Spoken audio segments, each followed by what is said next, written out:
ഖനന അഴിമതി കേസിൽ ജാർഖണ്ഡ് മുഖ്യമന്ത്രി ഹേമന്ത് സോറനെ ഇഡി ചോദ്യം ചെയ്യാനിരിക്കെ ജെഎംഎം നിയമസഭാ കക്ഷിയോഗം അവസാനിച്ചു.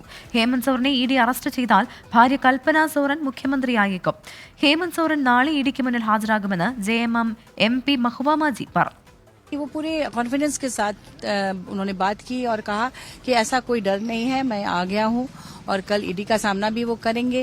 और पहले भी ईडी ने उनसे लंबी पूछताछ की है, 7 घंटे की पूछताछ की है, कभी 8-9 घंटे की है, इस बार भी करेंगे। और पिछली बार उन्होंने खुद ही कहा था कि 18 सवालों को पूछा गया है और बहुत सारे सवाल ईडी के लिस्ट में था जो शायद कल पूछा जाएगा, आगे पूछा जाएगा, ऐसा उन्होंने पहले ही कहा था। तो इसी सिलसिले में ये है कल की पूछताछ और हम लोग आश्वस्त हैं कि ऐसा कुछ नहीं होने वाला है।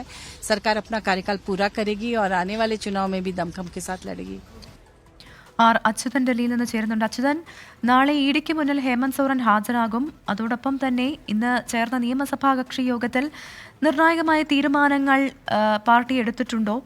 എന്താണ് ഇത് സംബന്ധിച്ച് പാർട്ടി വൃത്തങ്ങളിൽ നിന്ന് ലഭിക്കുന്ന സൂചന?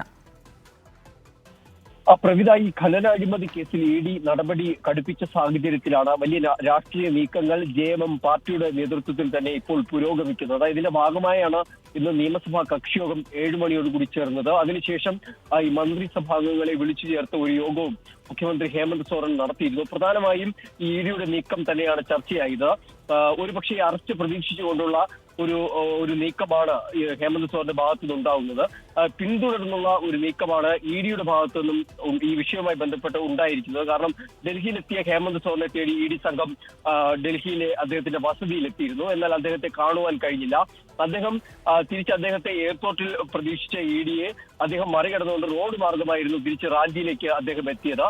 എന്നാൽ റാഞ്ചിയിലെ വസതിയിൽ ഇന്നലെ രാത്രി ഇഡി സംഘം എത്തി ഇദ്ദേഹത്തിനായി അവിടെ ചെലവഴിച്ചുവെങ്കിലും ആ സമയത്തും ഈ ഹേമന്ത് സോറനെ അവർക്ക് കണ്ടെത്തുവാൻ കഴിഞ്ഞില്ല. എന്തായാലും നടപടികൾ കടുപ്പിക്കുകയാണ്. അതിനിടയിലാണ് നാളെ ഹാജരാകുക എന്നുള്ള സന്നദ്ധത ഹേമന്ത് സോറൻ അറിയിച്ചിരിക്കുന്നത്. അറസ്റ്റ് പ്രതീക്ഷിച്ചുകൊണ്ടുള്ള ഒരു തീരുമാനം തന്നെയാണ് ഹേമന്ത് സോറൻ മുന്നോട്ട് വെച്ചിരിക്കുന്നത്. അത്തരമൊരു സാഹചര്യത്തിലേക്ക് കടന്നാൽ കൽപ്പന സോറനെ മുഖ്യമന്ത്രി സ്ഥാനത്തേക്ക് കൊണ്ടുവരുവാനുള്ള അടിയറ നീക്കങ്ങൾ കൂടി ഇതിന്റെ ഭാഗമായി പുരോഗമിക്കുന്നുണ്ട്. എന്തായാലും പാർട്ടി അടക്കം ആരോപിക്കുന്നത് ഈ ബിജെപിയുടെ രാഷ്ട്രീയ ലക്ഷ്യങ്ങൾക്ക് വേണ്ടി ഇഡി പ്രവർത്തിക്കുന്നു എന്നുള്ള ആരോപണമാണ് ഉന്നയിക്കുന്നത്. ഹേമന്ത് സോറൻ നിരപരാധിയാണെന്നും ചൂണ്ടിക്കാട്ടുന്നുണ്ട്. അത്തരം സംഭവ വികാസങ്ങൾ കൂടി സംസ്ഥാനത്ത് നടക്കുന്നുണ്ട്. അതിനിടയിലാണ് നാളെ ആർ അച്യുതനാണ് വിവരങ്ങൾ നൽകിയത്. ഖനന അഴിമതി കേസിൽ ജാർഖണ്ഡ് മുഖ്യമന്ത്രി ഹേമന്ത് സോറനെ ഇഡി ചോദ്യം ചെയ്യാനിരിക്കെ ജെഎംഎം നിയമസഭാ കക്ഷി യോഗം അവസാനിച്ചിരിക്കുകയാണ്. നിർണായകമായ ചില തീരുമാനങ്ങൾ യോഗത്തിൽ ഉണ്ടായിട്ടുണ്ടെന്നാണ് ആർ അച്യുതൻ റിപ്പോർട്ട് ചെയ്യുന്നത്.